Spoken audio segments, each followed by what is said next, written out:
Hi, gang. Ryan Peterson here. It's episode 8. It's time flies. Episode 8 of Bryan and Ryan, talking all kinds of sports. I'm Ryan Peterson, as I said, with Brian Houston. Brian, sporting the mask today, being Yes. safe. So you don't feel safe talking with me virtually here? No, I'm just wanting to make sure that Cowboy game is over. Okay, because I don't want to take any chances on getting whatever that. I don't even want to get a whiff of what that was last night. Just saying. I Is I it don't all know. clear? I don't know what that was, By the but way, I look like Yoda when I wear these things, so just so you'll know, I'm very proud of that. I'm going to I'm take. actually digging. That's a cool mask, though. Thank you. Well, it's a distant memory because of what my LSU football team looks like right now too. So 2020 is undefeated. Okay. Yes, and for 2020 is becoming an even bigger nightmare for the Dallas Cowboys. Get shellacked on national television um, with the Arizona Cardinals, 38-10. Kyler Murray had 9 completions, and the Cowboys lose by 4 touchdowns. Brian, you're the Cowboy fan. Uh, how are you feel? I mean, how much worse? I mean, look, first off, let me say I did not pick the Cowboys to win that game. So to me, that's not the issue. But I mean, they were just completely outclassed, and it was just ugly.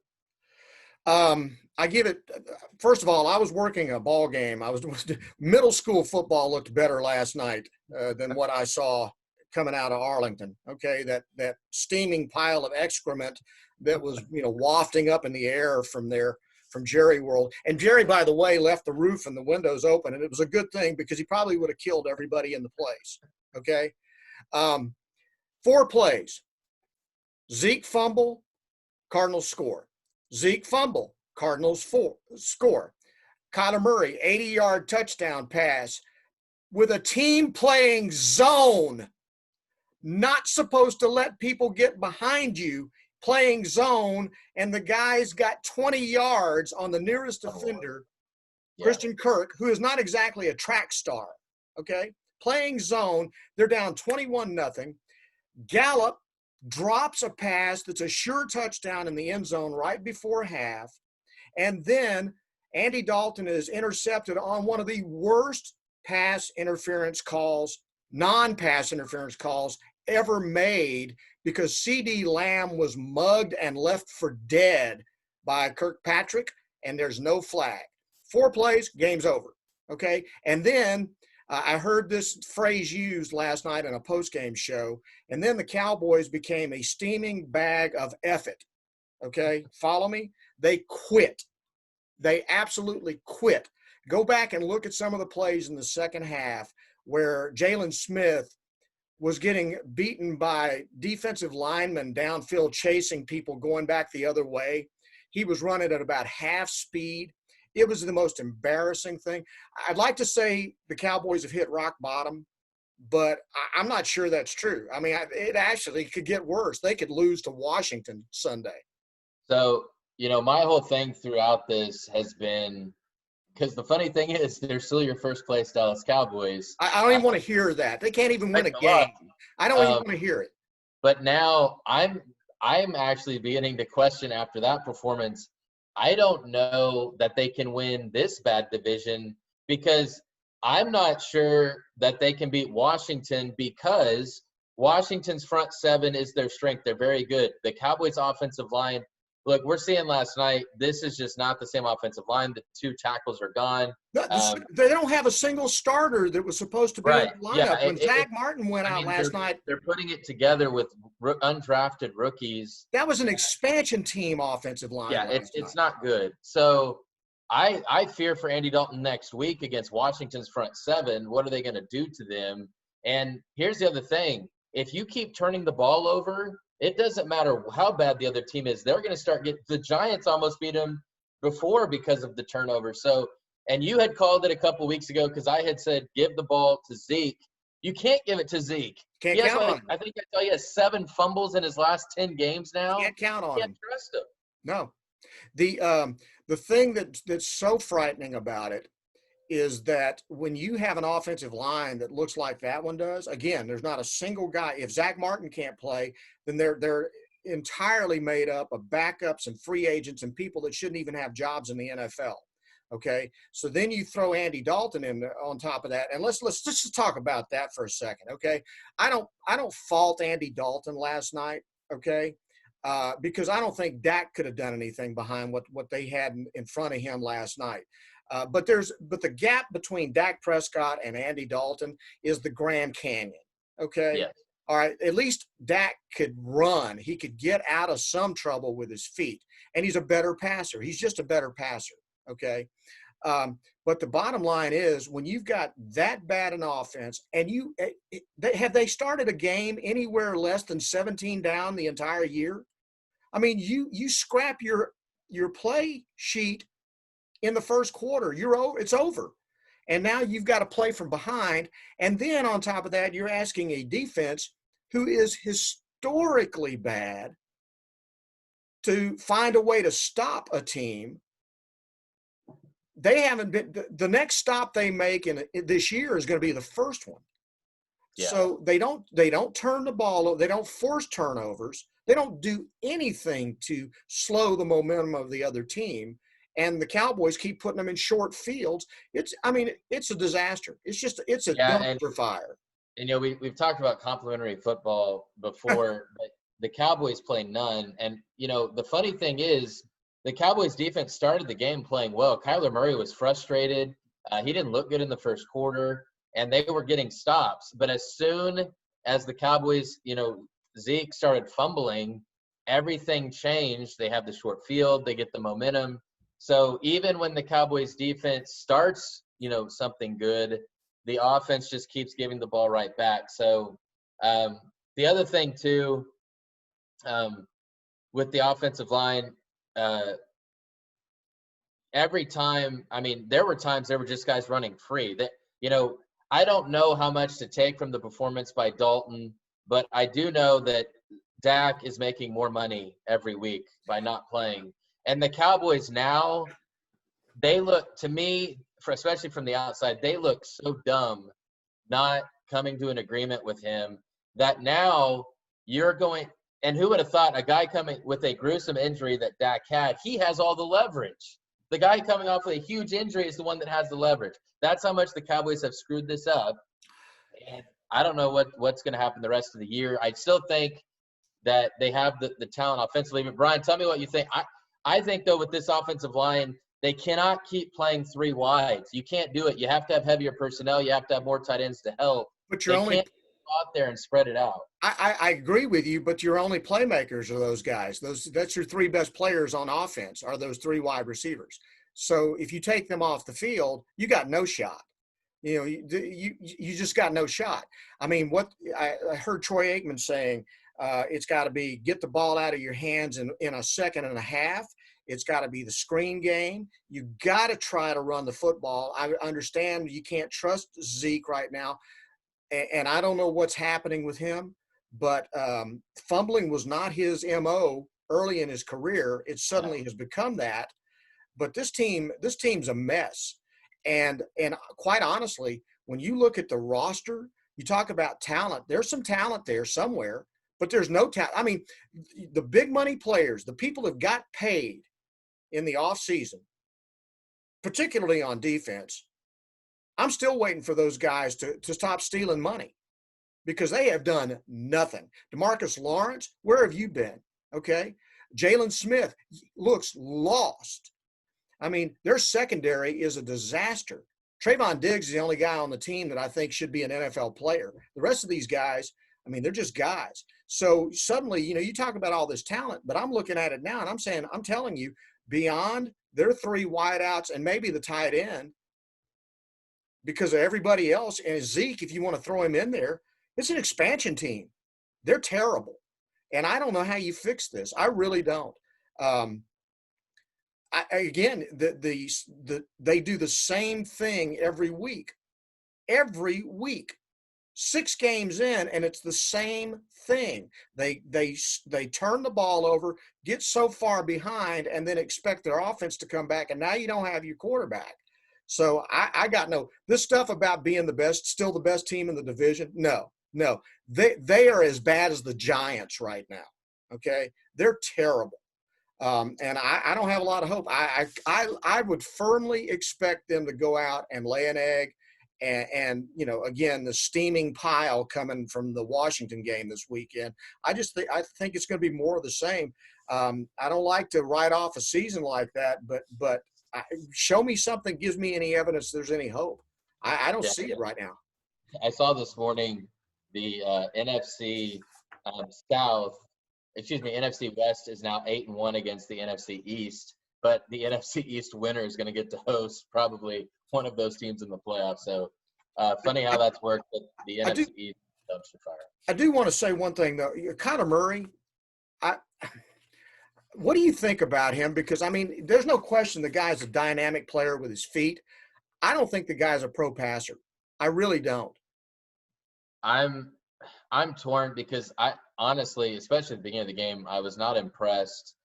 I don't think Kyler's consistently good. He had a nice opening day win at San Francisco, but then he really struggled against Detroit and against Carolina. His completion percentage, 9 completions.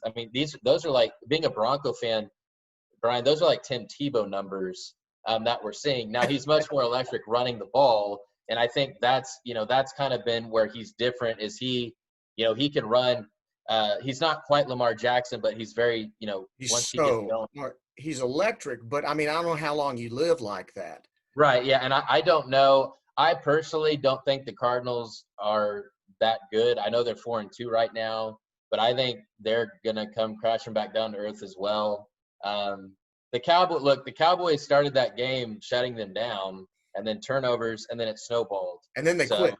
Yeah, and then they quit. So it's just an ugly game. If you're the Cowboys, I think you just burn the game tape up. And I make them watch every stinking play just like I had to, and make them watch it 2 or 3 times.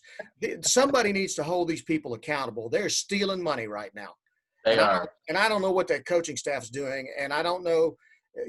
I just don't understand anything about what's going on. You can blame it on COVID, but their team's getting wrecked by injuries all over this league. The one thing I will give them is that brand new head coach, brand new defensive coordinator and system, brand new special teams coach.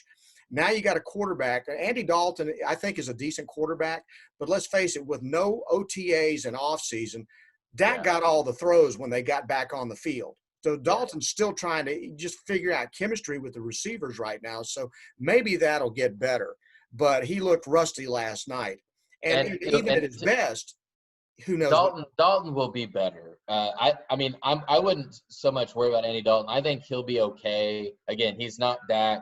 So you're not going to be able to count on that, coming back and rallying from big deficits. Now, like you say, when they had Dak, if they got down big, they could come back, maybe win, make it interesting. With Andy Dalton, it just becomes a dumpster fire. So, but I do think he will be better. But they've got to, and I don't know what this means with Zeke and they're stuck with him in the backfield, but they have to start running the ball more, and they have to hold on to the balls. Please stop fumbling. That's what you have to do. The only other thing I've got as far as NFL is the Chiefs, won yesterday a big ball game. It was COVID-19 again, screwing up the schedule. So they're playing on a Monday afternoon. But you notice with the Chiefs, they beat a good Bills team. That Bills team is a very good team. Josh Allen didn't play very well last night. But the thing about the Chiefs that's really impressive to me now is that Patrick Mahomes is throwing for about half the yardage he used to throw for. They've completely changed their game plan because they've got Allaire and Williams, these dynamic running backs, to go along with that passing attack. So they're even more balanced now, which it means they're not doing as much explosive stuff, but they're more dangerous because how do you defend them? Yeah, and it's funny watching an Andy Reid team run the football. Yeah. Usually Andy's anti-run the ball. Allaire's been really good. He had over 150 yards yesterday. That game, though, is another reason why I still am not completely sold on Josh Allen. He is so inaccurate, and I know he's had an amazing start, but he was missing open receivers. And I know it was raining, but Patrick Mahomes was still hitting guys in stride. So one other NFL note before we move on, I wanted your take because I was talking about this with Coleman yesterday. I don't know if you saw what happened in the Texans game. So I the try not Texans, to watch the Texans. It's like watching the Cowboys, but go ahead. well, I want to talk about one situation and what you think because Romeo Crennel, the interim coach, he made a gutsy decision. The commentators calling the game were hammering him for it, but the Texans went up the Texans went up 7 with like a minute left, somewhere around there. They went for 2 to try to go up 9 to end the game instead of kicking the extra point to go up 8. They go for 2. They don't get it, so they're only up 7. Tannehill takes the Titans down in about a minute, 15 minutes, somewhere around there. They score with like 4 seconds left, and then they're able to kick the extra point to tie the game. Titans get the opening kickoff in overtime and go down and score. So we were debating, was that a smart call by Romeo Crennel because he was taking some heat for it? I think I didn't have a problem with it because basically you're saying we get 2 yards, the game's over. Doesn't matter what they do. They didn't get it. The defense still could have stopped them, and they didn't. No, but defense what couldn't stop them. I didn't watch the game, so I don't know what my immediate reaction would have been. But judging from what Derrick Henry was doing to their defense, it probably made just as much sense to go ahead and go for the win and try to put the game out of reach rather than go into overtime knowing that Derrick Henry was going to just truck the entire defense. You want to talk about a real man running back? When I'm sitting there watching Zeke Elliott, getting waved at and coughing the ball up, and then you watch Derrick Henry, and this dude is a sledgehammer, and he cannot be stopped. And then I think they underrate Ryan Tannehill. With a running game, Ryan Tannehill looks pretty dang good. So, and again, you're a 1-4 football team. You got to do something to shake your team up and get them going some way. And the Texans I think their season's lost as well now, 1-5. Yeah. I just think in this 2020 year, there are just some teams that went into this thing with some really high expectations that are seeing their season's over before they get into November. That was the only other thing I was going to mention is Derrick Henry's a beast. That dude, as far as I'm concerned, he may be the most valuable player in the league, given all that everybody else is doing. He's right fantastic. now. They're undefeated. When he runs, it looks like those old. Sometimes they'll show these Pee Wee football videos where some big kid is like twice the size and he just throws it down. That's pretty much Derrick Henry every week. Yeah. He's stiff arming somebody out of the way. College football. We both watched Alabama, Georgia. That was 2 versus 3. It was supposed to be the game of the century this week. And what we've learned, first of all, is that even COVID-19 cannot defeat Nick Saban. Okay. Nope. And no matter how good Georgia is, they still insist on trying to copy Alabama 2007. And Alabama 2020 runs an offense that is unstoppable. Their defense may not be as good as it was back in the old days, but it's good enough, and it's going to get better. It will. But when it gets right down to it, Saban's still the best coach in college football history in my mind. I mean, every one of his assistants, offers, they can't beat him. They try to copy his program, but who keeps winning the ball games? Yeah, and the thing about Saban is he's always been able to adjust over time. And even when this Alabama defense isn't what we had seen in the past, that they're so explosive offensively, it doesn't really matter. And I think their defense will get better. They still held Georgia to 24. So I think what we're seeing is that Alabama is going to be there every year. I did want to bring up one thing about college football. I wanted to get your thoughts on this. Joel Klatt had brought this up last week. He had talked about how he thinks the playoff has hurt college football in terms of widening the gap between the haves and the have-nots, because basically what it's become is every year it's going to be Alabama and Clemson, for example. So every single year, the top recruits are going to know, I want to be in the playoff. So to get to the playoff, I have to go to Clemson or to Alabama because the numbers were crazy. Like Clemson, Alabama, and I can't remember who the other program was, had accounted for like 75% of the playoff berths, and Right. only 7 other schools had accounted for the other spot. Boy, but it is crazy how it's made the bigger teams even better and more dominant. you are about to get me on a rant to end all rants, because my response to that is, if you want to be like Alabama and Clemson, commit to your programs, spend the money that those folks do, put money into your facilities, recruit better, play better football. The Pac-12, they could care less about their football programs. None of them put in, but that's what Klatt's saying. You know, you want all these kids from the West Coast to get a pass into the playoffs when they haven't earned it. You know, that's the thing that drives me crazy. I always say, if you don't like it, get better, win your ball games.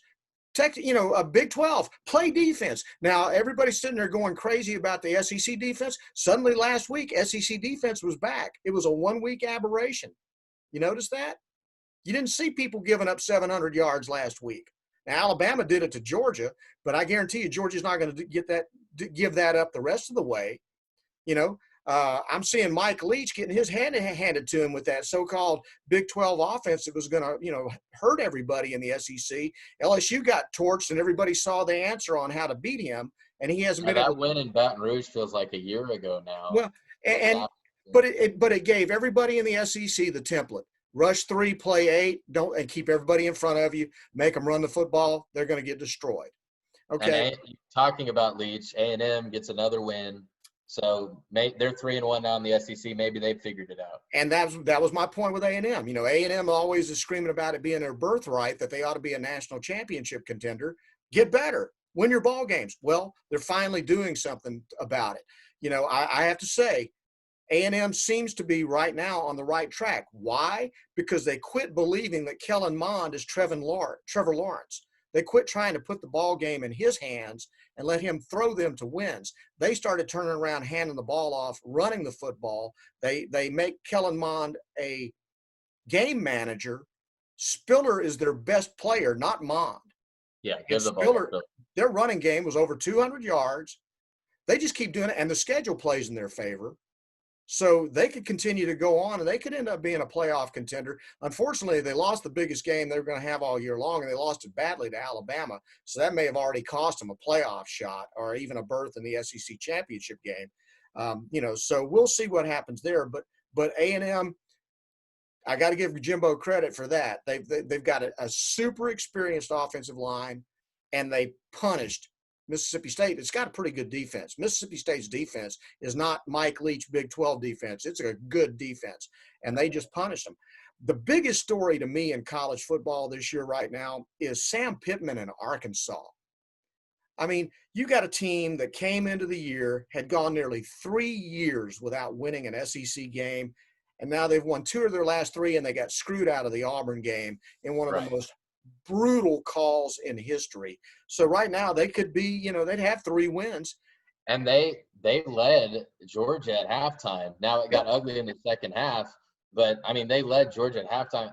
I can't remember, and I don't know how many people actually follow Arkansas football that were watching this, but I can't remember a dramatic turnaround this quickly. Arkansas was horrible.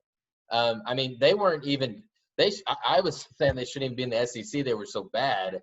And now they're legit. Like, I don't think anyone wants to play them on a given Saturday because they play hard. Pittman's done an amazing job. The things the takeaways for me, Jeff Traylor was one of the chief recruiters for Arkansas. The cupboard was not bare. They've got some talent on that team. Yeah. Okay. Secondly, Barry Odom may not have been a great head coach at Missouri. He's a hell of a defensive coordinator, and their defense shut down Ole Miss. And that was the same Ole Miss team that lit up Alabama for over 600 yards the week before. They picked off Matt Corral 6 times. They just stole the show. I'm impressed. So, you mentioned earlier people not watching much Arkansas football at the moment. They better start watching, because these guys, they suddenly look real good. One last thing about college football. University of Texas was off last week. The week before, Texas, Oklahoma, really awful look after the ball game when Sam Ehlinger was the only player out there on the field who stayed out there for the eyes of Texas. Every other player on the roster went into the dressing room. After the game, the athletic director, Chris Del Conte, said that he spoke with the coaches, outlined his expectations, whatever that means, and basically expects the team to show, quote unquote, show appreciation to the fans by staying on the field after games for the eyes of Texas. Where do you stand on that? I mean, what kind of a disaster could that end up being? I don't. Why'd you have to bring this up? Well, it's legit. It's a problem. I don't think a player should be forced to have to stay out there and do it. I think it does probably look bad if the team's not all on the same page. It was weird seeing Ehlinger out there by himself. It looked awful. Yeah, on top of just the whole season's been a train wreck for the program. So I honestly don't know where I stand on it. I think it's very gray, and I don't know. This is a tough one because I know there's a lot of different thoughts about that song, and I don't think kids should be forced to have to stand out there, but the team needs to be united as well. So I don't know. Yeah, and I feel the same way as you, and we're two white guys, so we just can't just throw opinions out there about this. We're not in their shoes. All I know is it is a nightmare situation for a very beleaguered head coach who this may not even be an issue if he was winning ball games right now, but he's not winning ball. Yeah, and speaking of this is a huge game coming up with Baylor because they lost to TCU. We talked about, they have to win their own state. If they lose to Baylor, I don't know when is the calls could he be fired? Yes. This quick. I've heard because of COVID, a lot of schools aren't going to want to do it because of, Texas has the money. They can afford the buyout. I'm telling you, they got 3 guys that can immediately buy his contract out, and he's gone. And quite honestly, I don't see any reason. They fired Charlie Strong 2.5 years in. Yeah. If you're going to be fair and you're going to be consistent about this, Tom Herman has underachieved all 4 years he's been there. And they're supposedly. And you look at the records. Oh man, you want to get me started now? I even snapshotted it so I could make sure I could go back and refer to it. Tom Herman in 3 seasons at Texas, 5 losses to unranked opponents, 2-7 against top 10 opponents, 1-3 against Oklahoma, 0 Big 12 championships, no college football playoffs, 22-13 record. Now get this. This makes it even worse. Since 2010, Texas, 2-7 versus TCU, 3-9 versus Oklahoma, 3-7 against Oklahoma State, 4-4 against West Virginia, 5-5 against Baylor, 5-5 against Kansas State. Yeah, and that's not all on Herman. That goes back to the end of Mac Brown's days. Yeah. Well, the reality is if you really go back and look at all of Texas's history, they had a really good 10-year window with Mac Brown where they won 10 games, I think, every year in that 10-year stretch. Outside of that, they still didn't beat Oklahoma on a regular basis. Mediocre is about what they've become or what they've been. It's just who they are. I don't know. I don't understand how Texas – in this state with all of these, and we see them in East Texas all the time, these top kids, they're all over the state, and how they can't put together teams that can win 10 games a year. I have no idea. It does. Look, here's the thing. If you fire Tom Herman, sounds great because he's underachieved. Who are you going to hire? Well, that's my question. The answer is the only person that could withstand this kind of heat, and it makes me sick to my stomach, is Urban Meyer. Because he'd be the one guy that could get them turned around and is strong and has thick enough skin to handle the Longhorn alumni. I mean, I don't believe he's going to come back and coach. I do believe there's got to be somebody out there that can get this program turned around. But, I mean, ultimately, the culture is one that the alumni run the program. I think they made a massive mistake. I think Herman was overrated coming out of Houston. And he's already fired both coordinators. So who's left? It's on him. Yeah. He's made the changes. Nothing's changed. They still play the same crappy football they've been playing since he's been the head coach there. Their recruiting numbers have looked better. Their recruiting ratings look a lot better. And then yet when you go on offense, all you got is Sam Ellinger. Your running backs can't gain a yard for you. You don't want to give them the ball more than 4 or 5 times a game. I mean, it's just insane. And then you throw this stuff on top of it. That's going to – if you make those kids go out there and stand for the eyes of Texas after they've already made it very clear they don't want to do it, okay, so let's say you make them do it. All right, what do you think the alum does if they kneel during the eyes of Texas? Yeah. Or they do horns down. Their own players start doing horns down. How livid do you think the oil fat cats are going to go? How nuts do you think they're going to go when that happens? Which is, it could happen. It could happen. This could backfire big time. All right. Only other things on college football, and we are going to talk about the World Series for just a second. It's Alabama, Clemson, and everybody else. BYU may be legit. But this stuff at Notre Dame being the number 3 team in the country, that's laughable. That's just laughable. Yeah, that game was ugly. I mean, that's the worst number 3 team in the country I've ever seen. Yeah, I don't think – it's just hard because there's, you have the Big Ten hasn't started playing yet. And that may be laughable too because all that is Ohio State. It's Ohio State. Yeah, I don't know. It's going to be hard. I mean, who are the 2 teams going to be besides Clemson and Alabama? So honestly, I think you could end up seeing Georgia or Florida back in this thing before it's over with. If you're one of these, if you're any of these other schools, you kind of have to feel like, it's wide open. I mean, take care of business and we can be in there. Big 12, no shot. I don't think there's – unless Oklahoma State does something. If Oklahoma State runs the table, but I don't see that happening. I don't either. The way that happens. I don't either. Do you have any interest in the World Series? Honestly, no. I mean, and it's not – if the Astros had made it, I would have, because Astros against the Dodgers, the bad blood there, the nation cheering against the evil Astros. I am rooting for the Rays because I just appreciate what they've done with, such a small budget, and they're smart and they're drafting, and they just do all the little things while the Dodgers basically just try to buy championships. It's the Yankees. Yeah, and that's why baseball's always been hard for me because I don't get excited.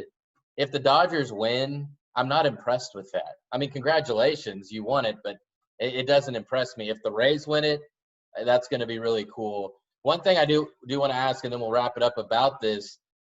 Will you consider this? They talked about. I heard a lot during the NBA. Should there be an asterisk? I said no, because the NBA did play most of their season, and then the playoffs were the normal playoff schedule. They didn't shorten any series. Baseball only played a 50-game season. I mean, would we be halfway through the season now for these teams? So do you think this, carries the same weight? Do you think it does because it was COVID and there was no home field? I don't know. It just feels weird to me. A 50-game baseball season is just weird. It definitely, I do agree with you that a 162-game season exposes the flaws and separates the really good teams from the really bad ones. Yeah. Unfortunately, with the Rangers, they were separated out in the first 20 ball games. First of all, I don't care. That's one of the problems I have is I just don't even care.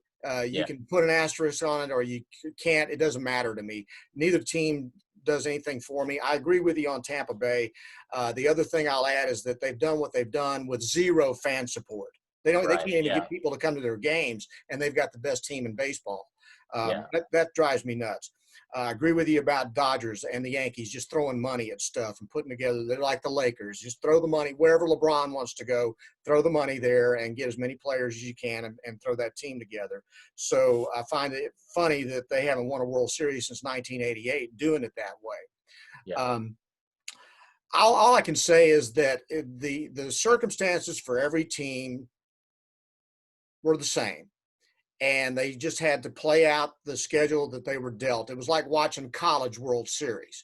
And college teams, if they win the World Series, they don't give the trophy back because they only play 50 or 60 ball games as opposed to 162. So I think whoever's the World Series champion of 2020, I think you're going to be able to write a book about them just because of how insane this whole year has been.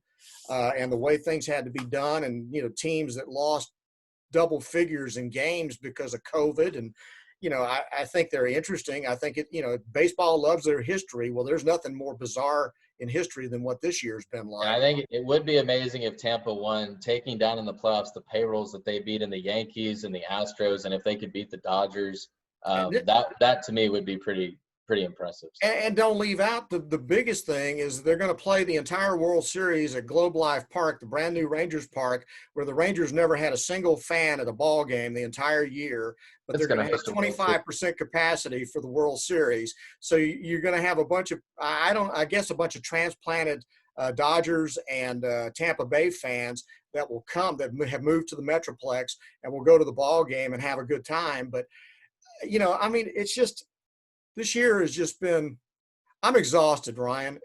I'm so tired of COVID-19. And it's just, congratulations to whoever wins the World Series. Congratulations to the Lakers. Here's the other thing. You could have the two cities having two champions. Let's say the Dodgers win, then they've got the Dodgers and the Lakers. Let's say Tampa Bay wins, they got the Lakers and they got their hockey team. Could be double champions. I mean, it's just how insane this year has been. So, will I watch any of the World Series? If I watch 3 innings a night, I think it's going to be a miracle. What do you think? Yeah, I'll tune in and see how they're going. I'm not going to be able to sit through and watch, especially when it's two teams I don't care about. Yeah. But I'll tune in and just see how things are going. But I do think it would be fun to at least visit that new ballpark and say you got to go to a World Series game. So yeah, because under normal circumstances, we wouldn't see a game there because the Rangers aren't going anywhere near a World Series anytime anytime soon. Yeah, it's going to be a long time. This is my entire thought about 2020 right now. Not only does this protect me from disease, but it keeps me from having to smell the stinkage that's been going through this thing so far this year. So on that note, I'll let you have the final word as my glasses fog up. Can't even see. Yeah, I got nothing more. We went long today. Thanks so much for those of you that did make it through about 40 minutes of us ranting. And we'll be back next week. Lot more Big 12 back in action this weekend. And we'll see if the Cowboys can right the ship. Thanks again for watching. For Brian Houston, I'm Ryan Peterson. Have a great week. Wear your mask. Go vote.